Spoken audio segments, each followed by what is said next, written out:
Puji Tuhan, selamat malam Bapak Ibu Saudara. Puji Tuhan kita bisa berjumpa kembali malam hari ini dalam acara online discipleship. Malam hari ini kita akan membahas tema yang baru ya, setelah kita mempelajari tentang panggilan surgawi yang kita bahas sampai 4 pertemuan. Nah, malam hari ini kita yang telah terpanggil itu, yang telah dipilih. Dan sekarang ada satu hal yang harus kita kerjakan, ya. Apa yang harus kita lakukan setelah kita dipanggil oleh Allah itu apa? Nah, di sini tentang persembahan yang hidup. Nah, Saudara, kenapa ya kita harus mempersembahkan hidup kita? Kenapa persembahan itu dinamakan persembahan yang hidup? Di mana-mana kalau kita bicara tentang korban atau persembahan, selalu binatangnya itu dipotong sehingga mati. Tapi yang dikehendaki Tuhan sekarang adalah persembahan yang hidup. Hidup kita itulah yang Tuhan inginkan. Ya. Dulu yang kita adalah orang yang mati karena putus hubungan dengan Allah. Ketika kita menerima Tuhan Yesus sebagai Tuhan dan Juru Selamat, sekarang Anda dinyatakan hidup. Anda beroleh hidup di dalam Yesus. Ketika Anda punya hidup, ada life di dalam terang itu, sekarang terang hidup itu harus berdampak bagi lingkungannya ini. Nah, itulah yang dibutuhkan oleh Tuhan Yesus. Nah, oleh sebab itu, malam hari ini kita akan mempelajari apa yang disebut sebagai persembahan yang hidup ini. Nah, tapi sebelum kita membahas tentang persembahan yang hidupnya, kita melihat ya sejak kapan sebenarnya manusia ini mengenal kata korban atau persembahan. Nah, diawali saudara, dulu ada namanya korban darah yang diwajibkan oleh orang-orang yang datang kepada Tuhan. Kapan itu dimulai? Ketika Adam dan Hawa melanggar ketetapan Allah dengan memakan buah pengetahuan baik dan jahat, mereka, maksudnya Adam dan Hawa, sadar akan ketelanjangan mereka. Kenapa? Karena kemuliaan Allah yang menyelubungi mereka ternyata telah hilang. Ya, nah mereka Adam dan Hawa menyemat daun pohon ara untuk pakaian mereka. Tetapi Allah mengganti pakaian mereka dengan kulit binatang sehingga terjadi pencurahan darah yang pertama kali di bumi ini. Ya, berarti kan ayatnya dulu nanti saya jelaskan. Kejadian 3 ayat 21. Kejadian 3 ayat 21. Dan Tuhan Allah membuat pakaian dari kulit binatang untuk manusia dan untuk istrinya itu, lalu mengenakannya kepada mereka. Ide gagasan muncul dari Tuhan Allah. Dan Tuhan Allah membuat pakaian dari kulit binatang. Ya, kalimat yang diawali dengan kata dan pasti ada penyebabnya. Sehingga setelah dan itu ya, itu alasannya. Kenapa Tuhan Allah sampai membuat pakaian dari kulit binatang? Karena Tuhan Allah melihat ada sesuatu yang harus dibereskan. Ada sesuatu yang harus ditolong. Apa itu? Tadi sudah kita bahas, kita baca sedikit. Ketika Adam dan Hawa jatuh dalam dosa, Adam dan Hawa menyadari dirinya telanjang. Lalu muncul pertanyaan, Pak, apakah sebelumnya Adam itu memang sudah berpakaian? Ya enggak. Tapi kenapa sebelum dia makan dan sesudah dia makan, baru Adam itu mengerti bahwa dirinya telanjang. Saudara, ya, dulu kemuliaan Allah itu seperti pakaian. Ya. Nah, orang yang berpikiran mulia, orang yang berhati mulia, Dia tidak berpikir yang hina, tidak berpikir yang rendah. Sekarang contoh seperti ini ya. Kalau Bapak Ibu Saudara ya melihat nih ya, dulu waktu kita kecil ya, waktu masih SD atau TK gitu, hujan turun gitu ya. Itu langsung lepas baju. Keluar hujan-hujanan ya. Nah, nggak malu tuh. Betul ya, nggak malu tuh. Tapi sekarang coba, sudah gede begini, udah punya anak, udah punya cucu, ya toh, hujan-hujan, buka baju segala macam. Ada rasa malu ya. Kenapa? Anak kecil belum mengerti malu, betul nggak ya? Nah, pengertiannya Tuhan sudah berkata, kalau kamu makan itu, ya bahkan iblisnya, ular itu juga berkata, kalau kamu makan buah itu, maka matamu akan terbuka dan kamu tahu segala sesuatu. Terbuka sebuah pengertian. Awalnya Adam itu walaupun telanjang, melihat istrinya Hawa itu juga telanjang, melihat orang lain juga telanjang, Adam itu ya, tidak pernah berpikir, tidak pernah ngerti apa itu telanjang. Tapi ketika dosa, kehilangan kemuliaan Allah, nah disitulah si Adam mulai punya rasa malu di situ. Ya, nah untuk menutupi rasa malunya itu, dia semat daun pohon ara untuk buat cawat, untuk buat pakaian. Yang namanya daun, saudara, ya pagi segar, siang kena matahari, sore layu, ya besok pagi bikin lagi. Siang kena matahari lagi, sore layu lagi, besok bikin lagi. Tiap hari kerjaannya Adam itu bikin baju baru, sorenya dibuang. Ya, besok bikin lagi baju baru, besok sorenya udah rusak seperti itu. Hidup manusia hanya sibuk untuk menutupi rasa malunya saja. Ya, rasa malunya. Nah, saudara, orang-orang yang selalu khawatir, ketakutan, takut ini, takut itu, nah biasanya mereka segala sesuatu dianggap dan harus diruat.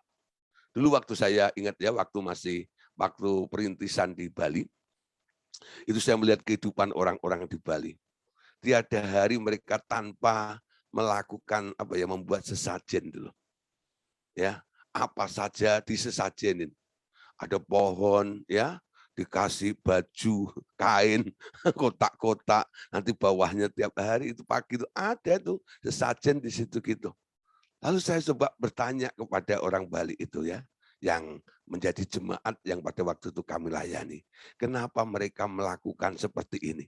Orang Bali asli ini bilang, ya, mereka melakukan seperti ini. Kalau tidak melakukannya, nanti dia takut kena celaka, kena bencana. Ya, nanti ada masalah ini dan masalah itu. Supaya selamat, supaya ada yang melindunginya. Nah, mereka harus melakukannya itu. Ritual-ritual seperti itu. Nah, Bapak Saudara, hidup seperti itu kan nggak enak, betul nggak? Nah, kalau orang suka libur, kerja mungkin nggak terlalu full gitu dalam 1 tahun, silahkan Anda kerja di Bali. Nanti bentar-bentar libur ya. Yang lainnya nggak libur, nanti dia bisa libur sendiri. Karena apa? Nah, ya tradisi mereka ini buat seperti itu. Ya, lah Bapak Saudara, sekarang lihat ya, bandara aja bisa ditutup kalau nyepi. Nah, itu karena apa? Menghormati ya dewa-dewa mereka seperti itu. Lah Bapak Saudara, saya balik lagi kepada apa yang dialami oleh Adam waktu itu. Ya, Adam dilihat di mata Allah itu, dia hanya berfokus, aduh tiap hari dia tertuduh dengan rasa malu ini. Kalau aku tak punya pakaian, aku tidak buat tutup cawat dari daun pohon ara ini, aku malu, aku malu. Jadi perasaan itu yang mengganggu terus di dalam dirinya itu. Allah iba terhadap manusia. Lalu dalam Kejadian pasal 3 ayat 21 tadi dikatakan, dan Tuhan Allah membuat pakaian dari kulit binatang untuk manusia dan istrinya itu. Itu alasannya. Kenapa Allah punya ide, punya gagasan membuatkan pakaian dari kulit binatang untuk si manusia itu. Nah, muncul pengertian baru. Dulu saya berkhotbah begini. Ya, idenya Allah itu jauh lebih baik daripada apa yang bisa diperbuat oleh manusia. Baik baju, pakaian dari daun sama dari kulit binatang. Kira-kira lebih awet mana? Lebih keren mana? Betul nggak ya? Nah, saudara. Tapi sebenarnya, ya, maksud dan tujuan Allah itu bukan sekedar memberikan kulit binatang itu kepada Adam dan Hawa. Ada tujuan, ada maksud Allah, pengertian yang lebih dalam daripada sekedar hanya tentang pakaian kulit binatang yang menggantikan pakaian dari daun pohon ara itu. Apa itu, saudara? Yang dipetik, yang menjadi hikmat yang lebih penting itu adalah untuk menghasilkan kulit itu harus ada binatang yang disembelih, dikorbankan, dipotong. Nah, ketika binatang itu dipotong, dikorbankan, lalu tercurahlah darah itu. Amin. Nah, ngerti maksud saya ya? Untuk menghasilkan kulit binatang harus ada binatang yang dipotong atau disembelih. Itu namanya korban. Karena disembelih, binatang itu mengucurkan darah. Ya, mengucurkan darah. Nah, disinilah Allah mengambil ya hikmatnya yang diberikan kepada manusia untuk dimengerti. Jadi itu ide gagasan Allah.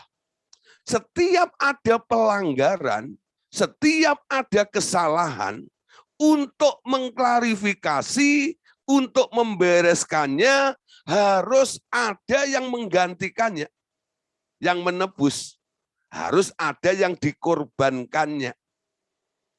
Ya, ketika dikorbankannya, nanti binatang itu harus mengucurkan darah. Lah di dalam darah itulah nanti ada maksudnya. Darah binatang itu akan menutupi semua kesalahan daripada manusia tersebut. Nah, Bapak Saudara, setelah ayat yang kita baca ini, sekarang sejak itu tersirat. Tersirat itu artinya tidak tertulis, tapi ini menjadi sebuah keputusan yang diambil oleh Allah untuk dilakukan kepada setiap orang.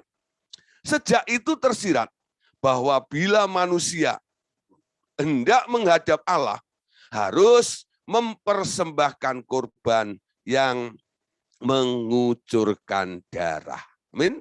Kejadian pasal 4 ayat 3 sampai ayat yang ke-7. Nah, saudara, sekarang kita lihat di sini, ini peristiwa tentang Habil dan Kain. Ya. Setelah beberapa hari waktu lamanya, maka Kain mempersembahkan sebagian dari hasil tanah itu kepada Tuhan sebagai korban persembahan. Habil juga mempersembahkan korban persembahan dari anak sulung kambing dombanya, yakni lemak-lemaknya. Maka Tuhan mengindahkan Habil dan korban persembahannya itu, tetapi Kain dan korban persembahannya tidak diindahkannya. Lalu hati Kain menjadi sangat panas dan mukanya muram. Firman Tuhan kepada Kain, mengapa hatimu panas dan mukamu muram? Apakah mukamu tidak akan berseri jika engkau berbuat baik? Tetapi jika engkau tidak berbuat baik, dosa sudah mengintip di depan pintu. Ia sangat menggoda engkau, tetapi engkau harus berkuasa atasnya. Amin. Nah, Bapak Saudara, setelah beberapa waktu lamanya, setelah peristiwa Allah menebus manusia Adam dan Hawa dengan menolong manusia itu dengan memberikan pakaian dari kulit binatang itu. Lalu tibalah giliran daripada anaknya si Adam dan Hawa. Karena sudah tersirat, setiap orang yang datang pada Allah harus mempersembahkan korban yang mengucurkan darah. Lalu Habil, Kain, dan Habil ini menghadap Allah juga. Nah, mereka mencoba untuk belajar mempersembahkan sesuatu kepada Allah, memberikan korban kepada Allah. Apa yang dilakukan? Memang profesi mereka berbeda. Kain itu seorang petani. Petani itu menghasilkan sayur, petani itu menghasilkan buah, ya, dan sebagainya, tanaman-tanaman. Habil itu profesinya adalah gembala atau peternak. Jadi dia punya koleksi kambing domba di situ ya. Nah, saudara, sekarang kita lihat dua-duanya ketika datang kepada Allah. Si Habil mempersembahkan anak domba jantan, si Kain mempersembahkan hasil bumi itu. Lalu muncul pengertian, ya wajar dong, si gembala dia punya kambing domba, makanya dia berikan kambing domba kepada Allah. Si Kain, dia hasilnya kan buah-buahan dan sayur-sayuran, makanya dia persembahkan juga hasil yang terbaik buat Allahnya itu. Tapi sekarang kita perhatikan, kenapa persembahan Kain ditolak dan persembahan Habil diterima? Kalau kita berpikir, hanya karena profesi mereka berbeda, makanya persembahannya mereka berbeda juga. Ya. Nah, di sini sebenarnya kita lihat alasan Allah menolak persembahan Kain. Kita sudah keracunan dari informasi atau cerita yang dibagikan oleh guru-guru sekolah minggu dulu ya. Saya ingat dulu guru sekolah minggu saya, ya, dia cerita tentang persembahan Kain dan Habil. Kenapa persembahan Kain tidak diterima? Katanya asapnya mencong, ya, sehingga nggak nyampe kepada tahtanya Allah, miring gitu, soner, dapatnya ke sampingnya, ya. Asapnya punyanya Habil itu lempeng terus sampai kena pada Allah, sampai Allah batuk. Oh, jadi itu masalah asap miring atau lempeng itu kan tergantung anginnya. Nah, dulu ya kita iya saja ya. Nah, tapi sekarang setelah saya memahami kebenaran ini bukan masalah anginnya yang asapnya yang tidak nyampe kepada Allah, bukan. Apa yang dipersembahkan itu yang penting. Karena sebelumnya Allah telah memberikan contoh bahwa ketika papahnya, ya, bapaknya si Kain dan Habil ini mengalami suatu persoalan, Tuhan cara membuat klarifikasinya adalah apa? Memberikan korban yang mengucurkan darah di situ. Korban darah harus terjadi ketika orang datang kepada Tuhan. Dan itu sudah tersirat. Tersirat itu artinya walaupun tidak tertulis, tapi saya percaya dulu ya, zaman orang-orang dulu itu sebelum ada media elektronik, televisi, ya, sosmed dan sebagainya itu, ya, itu kalau sore-sore gitu ya, mereka gelar tikar di luar, ngapain tuh? Ya, sambil lihat bulan gitu ya. Nah, di kampung pasti pernah gitu. Ya. Nah, sambil lihat bulan, terus ngapain? Makan camilan, singkong rebus gitu ya, jagung rebus gitu ya. Nah, terus sambil cerita, itu enggak ya? Andalannya mereka cerita. Nanti yang tertua, entah itu neneknya atau bapaknya atau ibunya, itu yang mulai memberikan wejangan. Cerita kepada anak-anak, cucunya, mantunya gitu ya. Nah, cerita seperti itu. Kalau enggak, ya malam-malam seperti gitu, sebelum tidur biasanya, si anak didongengin, ya, diceritain sesuatu. Nah, ceritanya tentang apa? Dulu belum ada novel, ya lah. Nah, dulu belum ada apa namanya itu sinetron. Lalu ceritanya tentang apa? Tentang pengalaman hidup.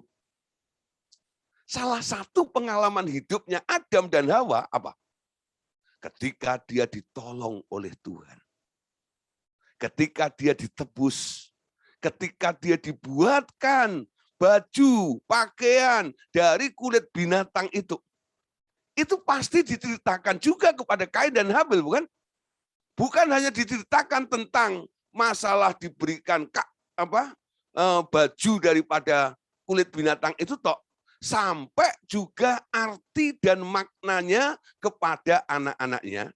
Dan setelah itu saya percaya secara tersirat Adam dan Hawa mulai memberi wejangan, memberi arahan kepada Kain dan Habil. Nanti nak, kalau kamu datang kepada Tuhan, jangan lupa bawa binatang, sembelih di hadapannya, supaya darahnya terkucur. Ya, itu pasti sudah dinasihatkan oleh si Adam dan Hawa kepada Kain dan Habil.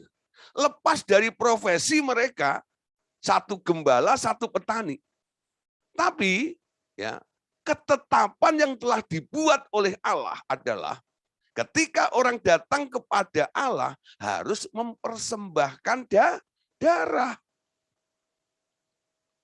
Nah, kenapa Kain tidak? Bukan sebuah kebetulan karena Habil adalah gembala, lalu dia mempersembahkan binatang.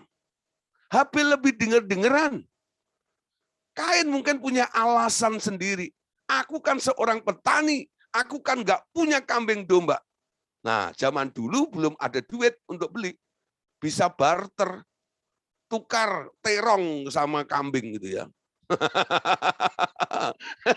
Ya, tukar terong sama kambing. Habil, aku mau datang kepada Tuhan, tapi aku nggak punya kambing. Ya, gimana? Ya, boleh nggak kambing satu aku tukar terong satu karung, gitu ya. Nah, kalau tukar terong satu ya nggak imbang, ya terongnya satu karung. Gitu. Nah, gimana? Bilang gitu. Nah, ya harusnya kan begitu. Tapi Kain berpikir beda. Gua seorang petani. Inilah hasil karyaku. Ide manusia yang nggak sesuai dengan Allah ditolak waktu dipersembahkan kepada Tuhan.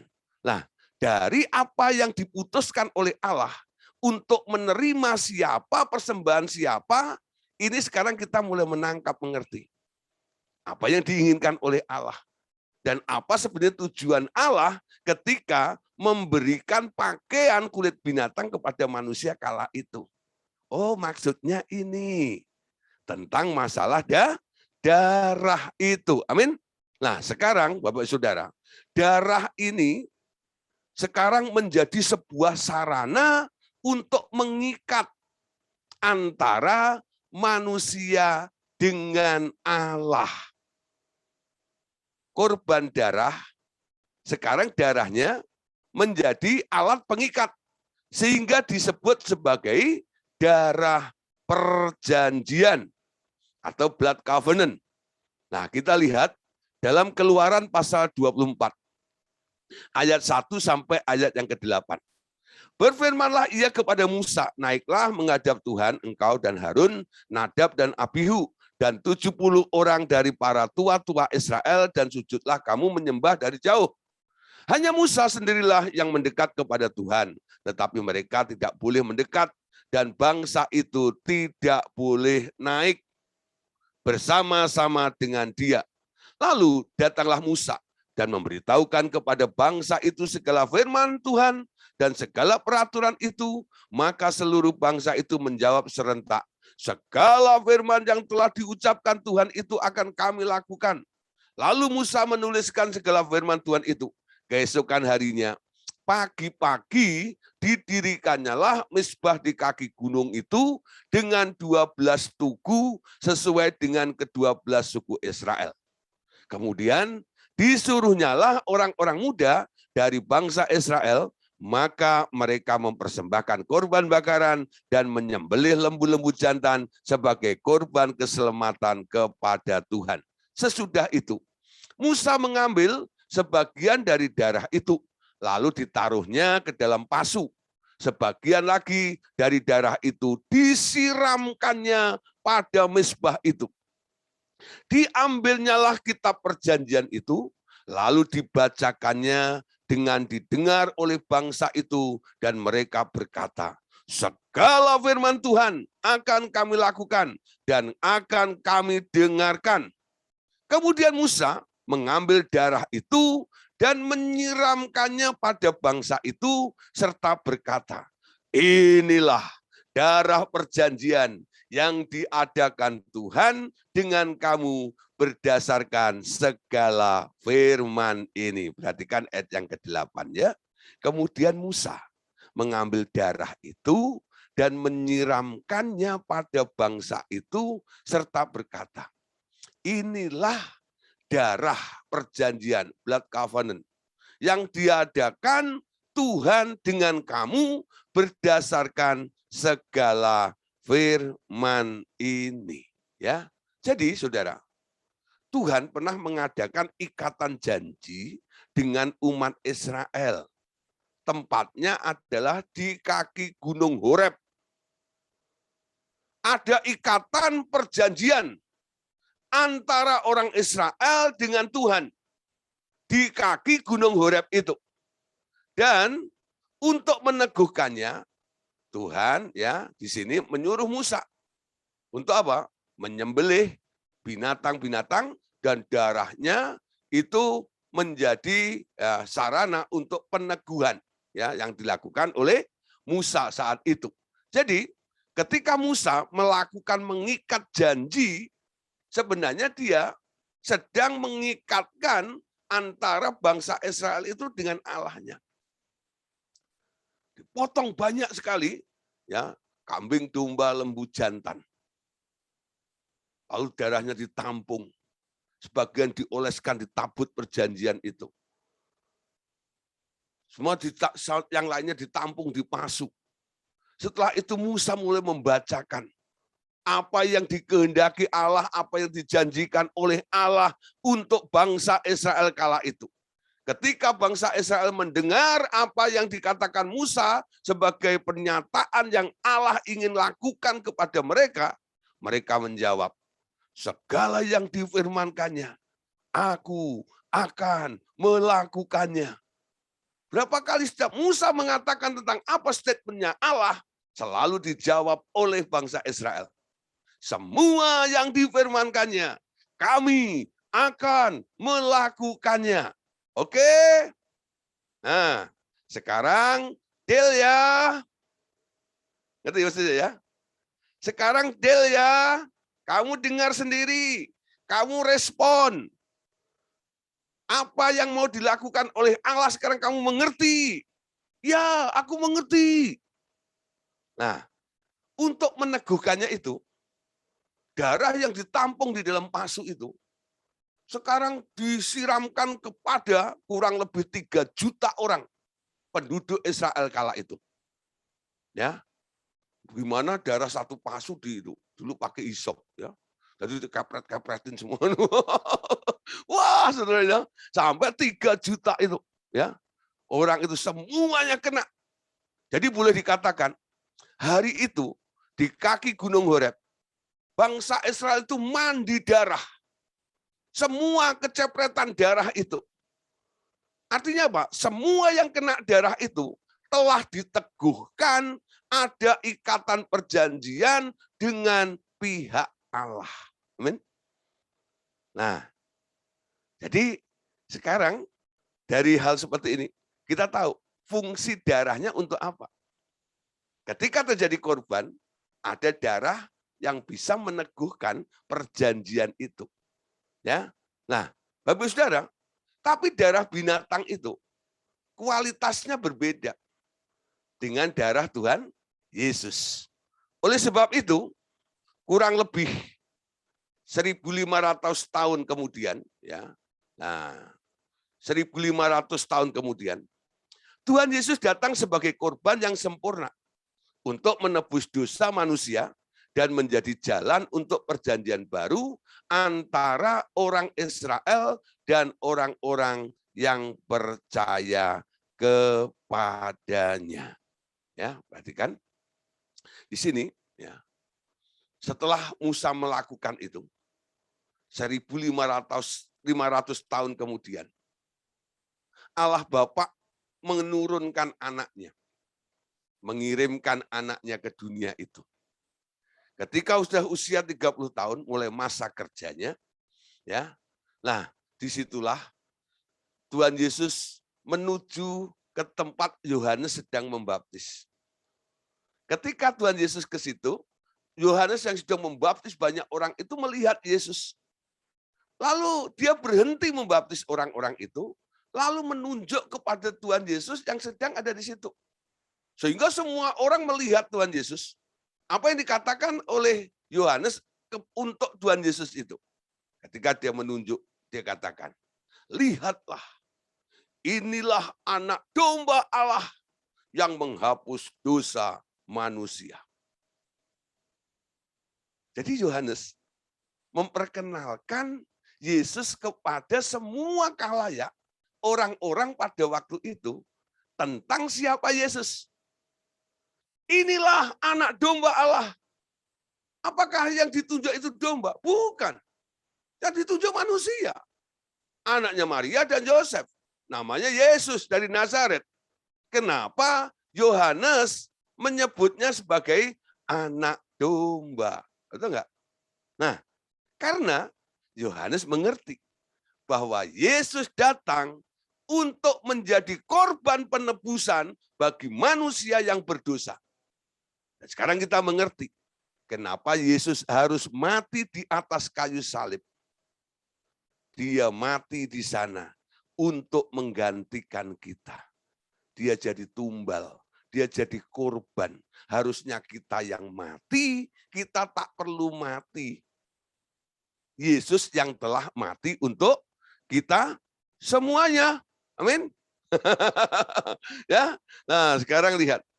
Ketika Tuhan Yesus berhasil telah mencurahkan darahnya, lalu darahnya ini sekarang menjadi andalan bagi kita semuanya.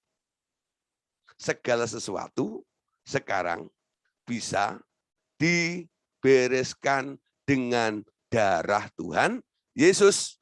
Matius pasal 26 ayat yang ke-28. Sebab inilah darahku, darah perjanjian yang ditumpahkan bagi banyak orang untuk pengampunan dosa. Amin. Nah, apa bedanya darah binatang dan darah Tuhan Yesus? Darah binatang yang berlaku untuk orang-orang perjanjian lama itu hanya mampu untuk menutup dosa manusia. Tapi nggak bisa menghilangkan, nggak bisa menghapus, nggak bisa melenyapkan. Hanya menutup. Tiap-tiap tahun orang-orang itu membawa korban penebusan kepada Allah. Ya, tapi dosa yang lamanya belum hilang. Ketika tutup yang lama itu dibuka, dosa yang berpuluh-puluh tahun itu masih ada di situ. Ditambah dosa tahun ini yang ditutup lagi dengan darah binatang yang baru. Nah, saudara, tapi sekarang kita lihat, darah Tuhan Yesus itu beda. Darah Tuhan Yesus bukan hanya menutup dosa, tapi dia katakan inilah darah perjanjian yang ditumpahkan banyak orang untuk pengampunan dosa. Darahnya amat kuasa, sucikan dari dosa. Amin. Darah Yesus menyucikan Anda. Nah, menyucikan itu apa? Membersihkan. Sehingga tidak ada noda lagi, tidak ada lagi kotoran yang nempel di dalam diri Anda. Kenapa? Karena dihilangkan, dihapus oleh darah Tuhan Yesus. Amin. Nah, semua orang yang tidak mengandalkan, tidak percaya kepada penebusan darah Tuhan Yesus, dosanya nggak pernah lenyap. Yang bisa melenyapkan, menghilangkan dosa, yang bisa menghapus dosa cuma satu. Darahnya Yesus. Amin. Kalau Anda masih menggunakan cara-cara yang berbeda, bukan dengan darah Tuhan Yesus, itu hanya menutup, kelihatannya nggak ada. Padahal masih ada. Dan semakin numpuk, dan semakin numpuk. Ya. Nah, saudara, kita perhatikan sekarang darah perjanjian, darah Tuhan Yesus, Yesus dikorbankan untuk mengucurkan darahnya. Semakin hari kita semakin mengerti. Darah Yesus bukan hanya untuk manusia. Tapi darah Yesus ternyata untuk segala makhluk juga.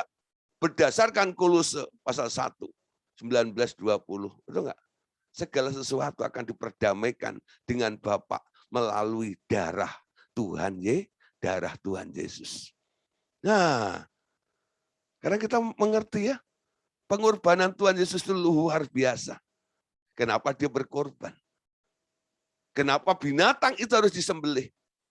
Bukan masalah pakaiannya, bukan masalah kulitnya. Nah, tapi sebenarnya inti daripada Allah punya ide memberikan pakaian dari kulit binatang kepada manusia itu awalnya adalah supaya menghasilkan darah yang dicurahkan itu loh. Dan itu memicu kepada apa yang akan terjadi ya setelah masa perjanjian baru dan Allah Bapa sendiri menunjuk anaknya untuk menebus manusia. Dengan jalan dia mati digantung di atas kayu salib. Dia mati untuk kita semuanya. Amin. Nah, Bapak Saudara, sekarang boleh disimpulkan begini. Walaupun persembahan korban bakaran binatang yang disembelih itu diperintahkan Tuhan dalam masa perjanjian lama, namun ia atau Allah tidak berkenan kepada semuanya itu. Kenapa? Karena itu hanya gambaran saja dari korban yang sempurna yang hendak dikerjakan oleh Allah sendiri dengan mengorbankan tubuh Yesus di kayu salib. Ya, perhatikan dalam Ibrani pasal 10 ayat 5 sampai ayat yang ke-10. Karena itu, ketika ia masuk ke dunia, ia berkata, korban dan persembahan tidak engkau kehendaki. Tetapi engkau telah menyediakan tubuh bagiku kepada korban bakaran dan korban penghapus dosa. Engkau tidak berkenan. Lalu aku berkata, sungguh aku datang, dalam gulungan kitab ada tertulis tentang aku untuk melakukan kehendakmu, ya Allahku. Di atas ia berkata, korban dan persembahan korban bakaran dan korban penghapus dosa tidak engkau kehendaki dan engkau tidak berkenan kepadanya. Meskipun dipersembahkan menurut hukum Taurat. Dan kemudian katanya, sungguh aku datang untuk melakukan kehendakmu. Yang pertama ia hapuskan supaya menegakkan yang kedua. Dan karena kehendaknya inilah kita telah dikuduskan satu kali untuk selama-lamanya. Perhatikan, oleh persembahan tubuh Yesus Kristus. Habis saudara, sekarang kita mengerti. Sebagai orang perjanjian baru, yang telah difasilitasi dengan darah Tuhan Yesus ini, kita tidak lagi melakukan tradisi-tradisi atau kegiatan-kegiatan seperti apa yang dilakukan oleh orang-orang perjanjian lama. Ya, saya ada beberapa orang tanya pada saya, Pak, kalau saya menjadi orang Kristen, sudah ditebus oleh Tuhan Yesus, saya masih melakukan, mungkin kurban apa gitu ya, atau selamatan ini lalu segala macam gitu. Lah kenapa? Ya, apakah Yesus tok nggak cukup? Saya bilang. Ya tapi Pak, gitu, itu kan baik juga. Dulu orang perjanjian lama kan juga bikin begitu. Ya, Yesus plus begitu kan enak. Nah, saudara, Yesus nggak boleh ditambah lagi. Ya, Yesus itu harus murni. Biar darah itu murni. Nah, Anda campur dengan darah yang lainnya, nanti malah nggak murni. Nah, ada beberapa orang kadang-kadang ya mau menikahkan anak, contoh kadang-kadang. Nah, padahal dia sudah percaya kepada Tuhan Yesus, tapi masih mengadopsi tradisi-tradisi juga, ya. Nah, banyak tradisi-tradisi. Takut kadang-kadang. Nanti bagaimana ke depannya anak kita, ya, lalu melakukan ritual-ritual tradisi dan sebagainya. Nah, saudara, hal itu Anda harus sudah mulai hindari. Percaya, ada protection yang luar biasa. Darah Yesus cukup bagiku. Amin. Nah, darah Yesus cukup bagiku. Anda harus keluar dari daerah tradisi. Kalau Anda masih mengadopsi tradisi, sementara Anda di cover, diprotek oleh darah Tuhan Yesus, sebenarnya Anda keluar dari protection darah Tuhan Yesus. Karena rasa khawatirmu itu, ketakutan yang ada di dalam diri Anda. Orang yang selalu melakukan ritual-ritual seperti itu karena dia takut kena bencana. Ada protection di dalam darah Tuhan Yesus. Ya, Anda boleh katakan darahnya amat kuasa. Bukan hanya sucikan saja dari seluruh dosa, sembuhkan dari sakit, ya, lepaskan dari malapetaka. Hanya oleh darah Tuhan Yesus. Amin. Nah, mulai belajar menghargai darah Tuhan Yesus itu. Ketika Anda bisa menjunjung tinggi darah Tuhan Yesus yang memang itu idenya dia untuk menolong manusia, saya percaya sesuatu yang Anda hargai akan ada powernya. Ngerti nggak? Ini mekanisme. Sesuatu yang Anda hargai akan ada powernya. Walaupun itu punya power, tapi kalau Anda hina, Anda remehkan, tidak bisa berdampak di dalam kehidupan Anda. Halo? Ngerti ya maksud saya? Sesuatu kalau Anda hargai, dia akan ada powernya. Walaupun itu ada powernya, kalau Anda remehkan, Anda tidak Anda hargai, powernya tidak akan terjadi untuk Anda. Karena Anda nggak respect. Anda nggak menghargainya. Anda meremehkannya. Anda merasa, harus cari yang lainnya juga. Dengan yang ini, dengan yang itu. Saya mulai belajar. Ketika saya mengerti pelajaran ini, saya mempercayai. Protection saya cuma satu. Darah Tuhan Yesus. Saya keluar dari tradisi. Ya, ada orang yang menikah tuh nanti injak telur dulu. Kalau nggak pecah nanti bahaya. Ya, mandi kembang tengah malam kan dingin juga. Ya. Nggak usah ya begitu-gitu. Macam-macam ya. Nah, setiap suku punya tradisi masing-masing. Betul nggak? Nah, coba nanti mengerti ya. Kalau menikahkan anak atau cucu Anda segala macam, Anda jangan tambah dengan tradisi. Cukup biarkan laki-laki dan perempuan itu menyatu diikat dengan kasihnya Yesus. Yesus yang murni ada di dalam dirinya.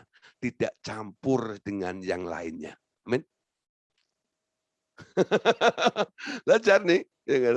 Nah, ada beberapa orang yang tanya saya, Pak, gimana gini-gini. Bilang, kalau bisa sih saran saya, cukup Yesus saja. Ya, teman saya orang Batak. Dia nggak mau ikutin tradisi-tradisinya. Wah, saudara, waktu pernikahan diumumkan itu di kondangan itu, ya para tamu yang hadir, saudara-saudara yang menikah ini si A ini, ya, nah karena laki-lakinya yang orang Batak, ya si A ini, ya, dia adalah orang yang tak beradat. Diumumkan, gitu. Tapi dia nggak malu. Ya, nggak apa-apa.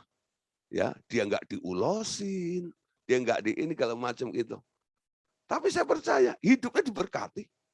Anaknya banyak, ya. Anaknya kalau salah 5 atau 6 lupa tuh. Ya. Tapi berkatnya melimpah juga.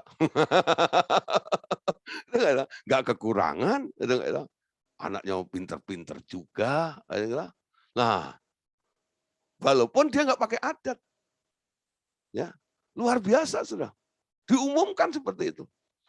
Boleh belajar mengandalkan atau memprioritaskan ya tentang darah itu. Lah, Bapak Saudara, sekarang kita mengerti. Persembahan ya itu mengandung makna yang luar biasa. Tuhan mau apa yang kita lakukan untuk Dia. Persembahkan sesuatu kepada Dia. Ya, pertama, persembahkan hidupmu kepada Dia. Amin. Nah, itu yang Tuhan mau. Karena Dia mati buat Anda tak perlu mati lagi ketika berkorban. Sekarang yang Anda persembahkan adalah hidupmu. Supaya di dalam kehidupanmu itu, Tuhan bisa berkarya melalui hidupmu. Amin. Nah, Dia sekarang mengalir di dalam Anda. Anda harus menyadari, ketika Anda masuk, Anda menerima Tuhan Yesus, di dalam dirimu sekarang terkandung DNA-nya Allah Bapa, Tuhan Yesus dan Roh Kudus. Dan Dia akan mengalir, memanifestasikannya melalui seluruh kehidupan kita semuanya. Amin. Nah, saudara, apa hal yang bisa kita lakukan ketika kita berbuat korban kepada Tuhan Allah ini? Tuhan menghendaki ternyata kalau melakukan korban bakaran kepada Tuhan, memberikan korban kepada Tuhan, biarlah korbanmu itu adalah korban yang harum di hadapan Tuhan. Amin. Nah, ini saudara ya. Korban yang harum. Ya, korban yang harum. Tuhan menghendaki korban yang harum. Nah, saudara perhatikan, pada masa perjanjian lama, Allah menetapkan persembahan dari binatang tertentu dan harus dibakar habis di atas mezbah. Karena baunya yang harum itu ternyata menyenangkan Tuhan, ya. Nah, tadi kenapa saya ambil contoh itu apa kambing guling. Dibakar gitu ya. Lah, sekarang lihat dulu. Ketika daging itu dibakar, aromanya luar biasa ya. Nah, wangi, baunya gitu, harum. Ya, harum. Bau yang harum itu ternyata ya itu menyukakan hatinya Tuhan. Jadi ketika yang di bawah itu mempersembahkan korban, itu aromanya naik sampai menyentuh hidungnya Allah. Allah mencium, bau apa nih? Nah. Bau apa nih? Ya, wah, korban nih. Siapa ini? Oh, Pak Among. Ya. Oh ya, langsung dilihat nih. Apa yang dipersembahkan? Oh, sapi. Oh, sapinya gede, segala macam, udah bakar. Di situ. Nah, saudara, tapi kita lihat, nggak semua binatang boleh dipersembahkan kepada Tuhan. Dulu diatur dalam kitab Imamat, pasal 1 ayat yang kedua. Binatang-binatang tertentu yang boleh dipersembahkan untuk kepada Tuhan. Berbicaralah kepada orang Israel dan katakan kepada mereka, apabila seseorang di antaramu hendak mempersembahkan persembahan kepada Tuhan, haruslah persembahanmu yang kamu persembahkan itu dari ternak, yakni dari lembu, sapi, atau dari kambing domba. Ya, perhatikan di sini, dari semua binatang itu, apa yang kamu persembahkan itu, ya, persembahan yang kamu persembahkan dari ternak. Nah, apa itu ternak, saudara? Ternak itu adalah binatang yang sudah dikendalikan. Binatang yang sudah terkontrol, betul nggak? binatang yang sudah jinak. Itu namanya ternak. Bukan binatang liar, bukan binatang buas yang tak terkendali. Anda bisa merawat. Anda tahu keadaannya. Karena semua binatang yang akan dipersembahkan pada waktu itu, nanti ketika dibawa ke rumah Tuhan, nanti akan diperiksa dulu oleh imam, bukan? Imam melihat dulu nih, binatang apa ini? Dicek semuanya. Bahkan dikarantina dulu selama beberapa hari. Nah, supaya apa? Apakah ini binatang benar-benar sehat dan layak untuk dipersembahkan kepada Tuhan Allah yang Maha Kudus itu. Ya. Dan orang itu harus mengerti kronologi gimana. Oh, ini binatang saya pelihara dari kecil, gitu ya. Persembahkan, ya, makanannya bagus, kami siapkan untuk Tuhan. Dia nggak makan sembarangan. Nah, dia bisa bangga memberikan yang terbaik untuk Allahnya. Amin. Nah, kenapa harus dibakar, saudara? Kalau direbus kan, ya, Anda tahu ya, direbus itu paling ya aromanya ada sih gitu ya, dari uapnya itu. Tapi nggak setajam kalau dibakar itu. Keluaran 29, Keluaran pasal 29, ayat yang ke-18. Perhatikan ini ya. Kemudian haruslah, perhatikan, bukan kau rebus, tapi kau bakar seluruh domba jantan itu di atas mezbah. Itulah kurban bakaran, suatu persembahan yang harum bagi Tuhan, yakni satu korban api-apian. Ya, bagi Tuhan. Ya, ini bakar semuanya. Nah, saudara, tapi saya mulai melihat kalau ada daging dibakar itu kadang-kadang kalau nggak dipakai bumbu, ya, itu kan kadang-kadang apa ya, baunya kan nyengat gitu. Ya enggak? Nah, makanya ada tugas tuh. Imam yang mempersembahkan korban itu harus membubui garam. Ada seasonnya, ada garamnya. Ketika daging itu ditaburi garam, lalu dibakar, baunya harum. Ya, nggak percaya nanti tes ya, beli daging, Anda bakar itu daging tanpa ada bumbunya sampai gosong, sampai habis. Nanti baunya sudah itu ada baunya, tapi menyengat seperti itu, nggak harum, ya. Nah, tapi kalau Anda kasih bumbu, pagi kasih lada, itu ya, gitu ya, baunya beda, ya. Saya kadang-kadang seneng dengan deket-deket dengan orang yang bakar daging. Kalau beli sate, nah, gitu ya, oh, walaupun asapnya itu begitu macam itu, ya. Tapi saya menikmati kadang-kadang. Kenapa? Baunya, ngerti ya? Baunya, ya, bau orang bakar sate itu. Kenapa daging itu begitu harum? Nah, karena dibumbuin. Ditaruh ada garam, ada seasonnya itu. Ada bumbu, ada bumbunya. Nah, diwajibkan imam ketika mempersembahkan korban bakaran daging itu, nanti imam punya kewajiban harus membumbui garam kepada korban itu. Supaya apa? Baunya harum ketika sampai kepada Tuhan.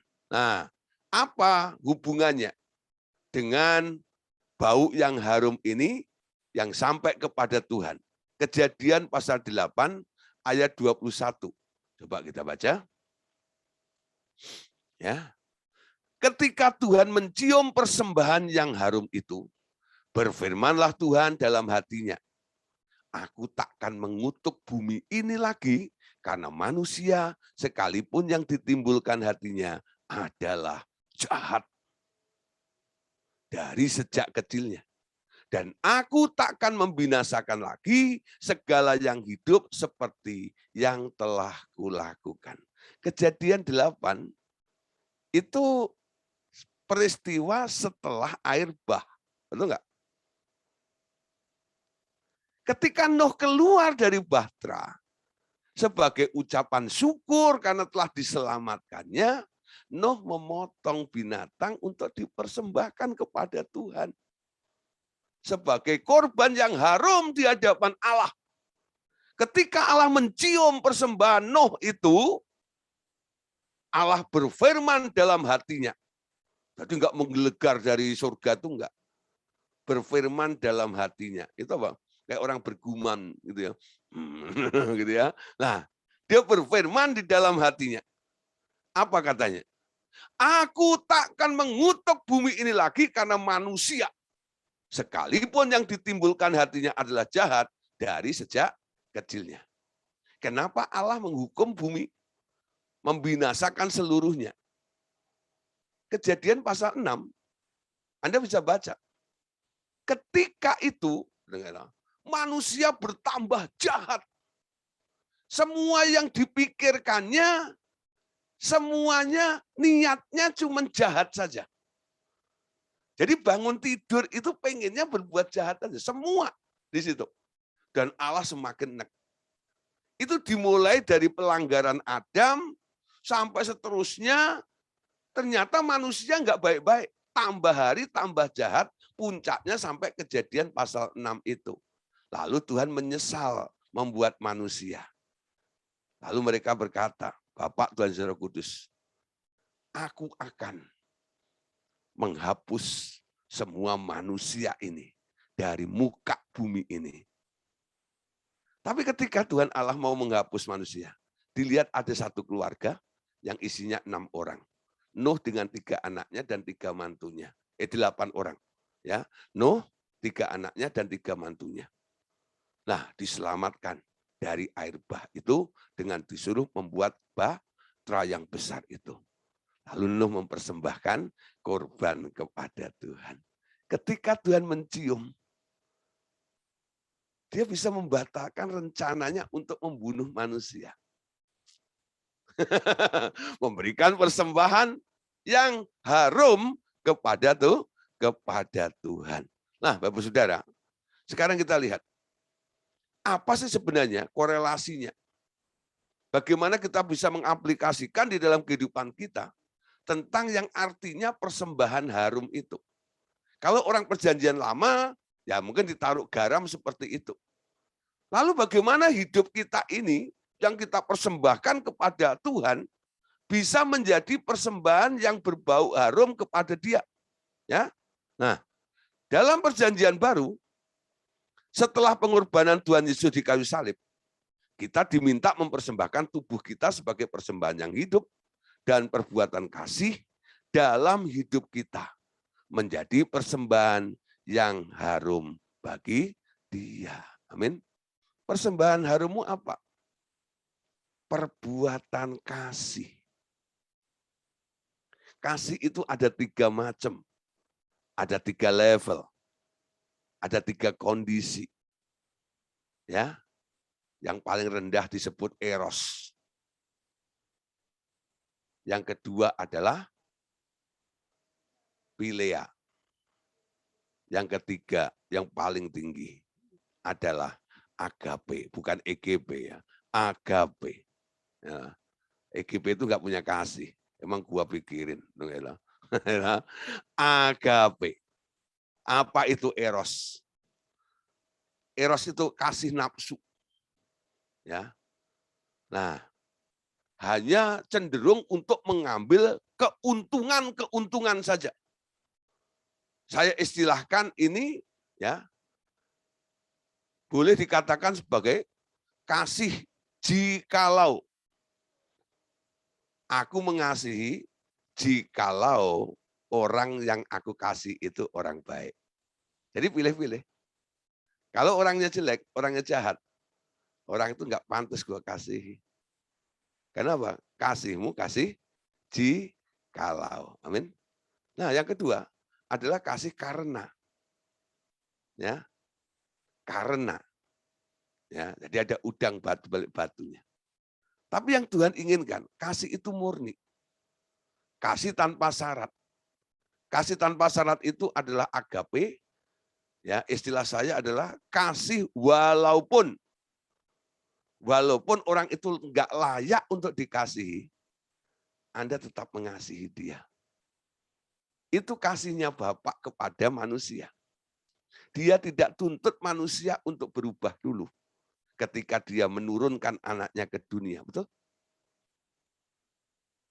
Kalau nunggu manusia bertobat sampai kapanpun,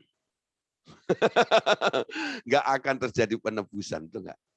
Jadi kita diselamatkan ketika kita masih berdosa. Kenapa? Karena Anda ketemu dengan satu pribadi yang punya kasih seperti itu.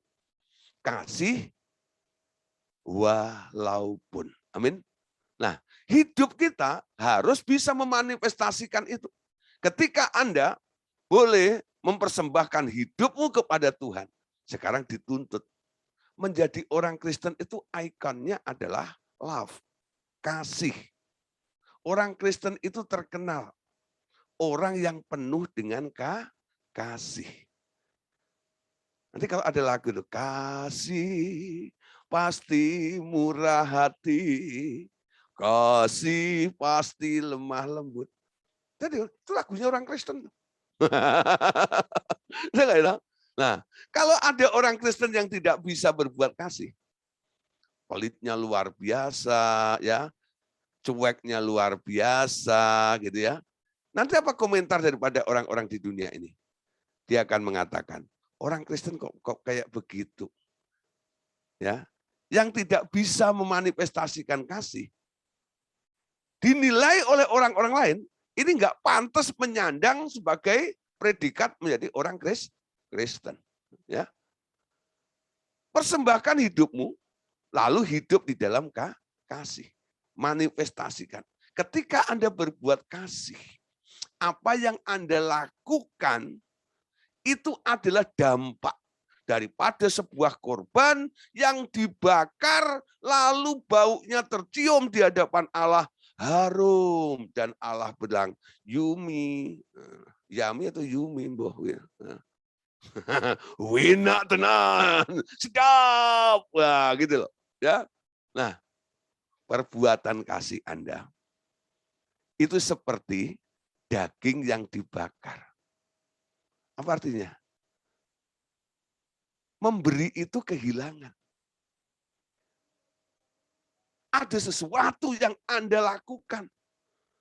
Ada sesuatu yang Anda korbankan. Di dalam kasih itu ada pengorbanan. Kasih itu memberi. Amin.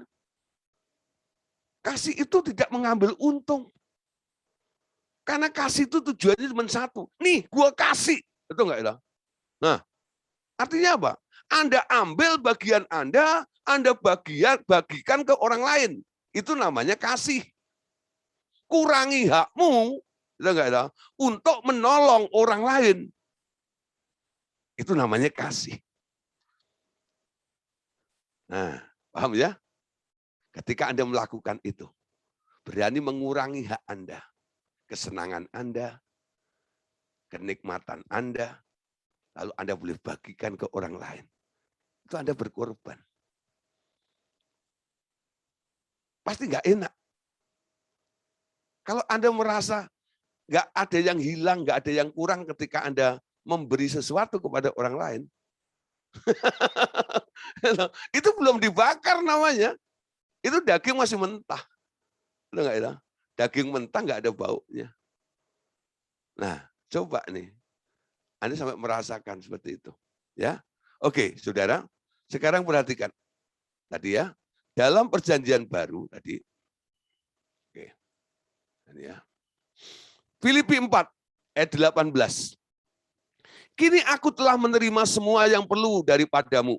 Malah lebih daripada itu, aku berkelimpahan. Ya. Karena aku telah menerima kirimanmu dari Epafroditus. Suatu persembahan yang harum, suatu korban yang disukai, dan yang berkenan kepada Allah. Ya, Paulus melihat buah pelayanannya. Dia menerima korban atau persembahan dari anak-anak rohaninya. Dan Paulus mengatakan, ini dari Epafroditus, suatu persembahan yang harum, suatu korban yang disukai dan yang berkenan kepada Allah. Paulus itu awal-awalnya kan seorang bisnismen. Dia pembuat tenda. Ya, dulu dia pelayanan nggak dipungut kolektor. Dia bikin tenda dulu, setelah ada modal dia untuk pelayanan ke sana gitu ya. Sampai suatu hari ya, Paulus sudah banyak murid-muridnya. Yang dilayani sudah mulai dewasa. Nah, ada perubahan. Tuhan bilang kepada Paulus, kamu nggak bisa part time seperti itu. Kamu sekarang harus full time. Nah, ketika dia full time, sekarang mulai Tuhan mengatur hukum keseimbangannya. Orang-orang yang sudah ditumbuhkan ini sekarang menopang, menunjang pelayanannya Paulus. Sehingga Paulus nggak perlu cari duit. Ada saja yang bantu. Ada yang telepon, Paulus, ya mau kemana besok? Pelayanan kemana? Oh ya, ya sudah Pak, saya beliin tiketnya. Oh ya, oh, Pak, pokoknya semuanya dicukupkan gitu ya. Nah, awalnya Paulus tuh agak risih karena dia nggak pernah menerima sesuatu dari orang. Ketika dia memberi persembahan itu, enggak, gitu ya. Nah, tapi akhirnya dia harus melatih dirinya, ya, bisa merendahkan dirinya. Oke, ya. Nah, akhirnya dia sekarang mulai bisa menerima persembahan. Ketika dia menerima dari Epafroditus ini, dia mengatakan, ini persembahan harum. Ya. Masa duit bisa harum itu gimana? Saudara, kok bisa harum itu gimana? Nah, saudara, ada orang yang memberi dengan tulus. Tapi ada orang yang memberi, ada motivasinya, atau ada kelicikannya. Ingat Ananias dan Safira. Dia mempersembahkan sesuatu, bukan? Tapi dia mati ketika di hadirat Allah. Nah, cara mempersembahkan yang salah. Ketika Anda mempersembahkan segala sesuatu, coba perbaiki motivasinya. Ketika motivasi korbanmu itu benar, apa yang Anda lakukan di hadapan Allah itu baunya harum. Amin. Halo? Nah, sekarang banyak orang rajin, giat untuk mempersembahkan atau memberikan persembahan. Tapi saya mengamati, mereka memberikannya seperti orang yang gambler, berjudi. Aku kasih sekian, nanti Tuhan harus memberikan sekian. Loh. Jadi hanya mengambil keuntungan saja. Nah, kenapa? Diajar oleh paham teori kemakmuran. Ya. Memang saudara, ada hukum tabur tuai itu. Saya masih percaya. Selama langit bumi ini masih ada, hukum tabur tuai itu tidak pernah Tuhan hilangkan. Itu adalah sarana yang dipakai oleh Tuhan. Untuk apa? Mengembangkan segala sesuatu, membuat multiplikasi segala sesuatu. Apa yang kamu tabur, itulah yang kamu tuai. Amin. Nah, tapi ketika Anda menabur sesuatu, mempersembahkan sesuatu, motivasinya apa? Ketika Anda berkata ini korban, korban itu Anda tidak boleh mengambil keuntungan atau kesenangannya. Karena korban itu harus dibakar. Amin. Sakit. Tulus saja dengan Tuhan. Kalau toh nanti Tuhan akan memberkati Anda lebih, nah itu ya memang karena Tuhan mau di dalam kehidupan Anda seperti itu loh. Tapi bukan tujuan Anda. Ngerti nggak? Aku memberi supaya, lah kalau sudah seperti itu, berarti kasihmu bersyarat. Amin. Kewajibanmu hanya berkorban saja. Aku persembahkan seluruhnya kepadamu. Ada yang kita nyanyi ya. Ku berikan hatiku dan dompetku. Nah. Semuanya bagimu di dalam hidupku. Nah, setiap waktu nyatakan jalanmu Tuhan. Nah, saudara, Segala sesuatu coba. Persembahkan dengan sukarela, persembahkan dengan ketulusan. Artinya apa? Semua apa yang Anda lakukan, dasarnya adalah kasih. Kasih itu memberi. Amin. Nah, memberi. Amin. Nah, sekarang Efesus 5 ayat yang kedua. Efesus 5 ayat yang kedua. Dan hiduplah dalam kasih, sebagaimana Kristus Yesus telah mengasihi kamu dan telah menyerahkan dirinya untuk kita sebagai persembahan dan korban yang harum bagi Allah. Perhatikan ya, standarnya adalah Kristus. Paulus menganjurkan, kalau Anda belajar mengasihi, hidup dalam kasih, sebagaimana Kristus Yesus juga telah mengasihi kamu, menyerahkan dirinya untuk kita sebagai persembahan dan korban yang harum bagi Allah. Kalau yang dilakukan Yesus, pengorbanan Yesus di hadapan Bapaknya menjadi korban yang harum. Siapa korban harum berikutnya? Setelah Yesus, saya mau. Saya menjadi korban yang harum di hadapan Tuhan. Amin. Perbuatan kasih tanpa syarat, murni di hadapan Tuhan. Kalau masih ada syaratnya, nah disinilah itu enggak harum. Ya contoh ya, ada orang memberi sesuatu, tapi dia punya maksud tujuan. Ya, nanti kalau ketahuan, nanti apa kata orang? Ya, saya kira dia ngasih nggak taunya, mancing doang. Nah, betul nggak? Penilaiannya kan begitu. Tuhan lebih mengerti sebelum dia tahu kejadiannya. Baru niat aja dia sudah tahu. Ya, Anda persembahkan kepada Tuhan, ini harum atau enggak? Itu bisa Anda cek dulu dari niat Anda berkorban. Amin. Nah, dari Anda cara berkorban. Nah, berikan korban yang terbaik untuk Tuhan. Amin. Nah, Bapak Saudara, malam hari ini sampai di sini. Besok kita akan lanjutkan. Ya, korban di hadapan Tuhan selain harum apa? Ada kriterianya. Ternyata ya, besok kita bahas yang lainnya. Korbannya nggak boleh cacat. Ya, karena Allah tidak suka yang cacat. Saya bahas tentang ini. Allah tidak suka perkara cacat. Karena targetnya dia. Hendaklah kamu sempurna. Seperti Bapakmu di surga adalah sempurna. Jangan pernah mempersembahkan sesuatu yang cacat di hadapan Tuhan. Ya, saya cuplik sedikit. Ada banyak orang kadang-kadang berdoa. Tuhan, inilah doa persembahan kami. Doa yang enggak sempurna, yang cacat. Aku persembahkan kepadamu. Hah?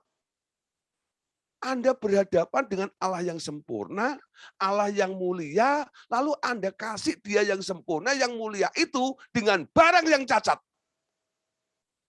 Nah, salah bukan? Kenapa Anda ngomong begitu? Pengen tahu? Pastikan besok hadir. Itu iklannya doang. Ya, nah besok. Kenapa bisa begitu? Amin. Nah, oke, terima kasih Tuhan Yesus memberkati kita semuanya. Amin.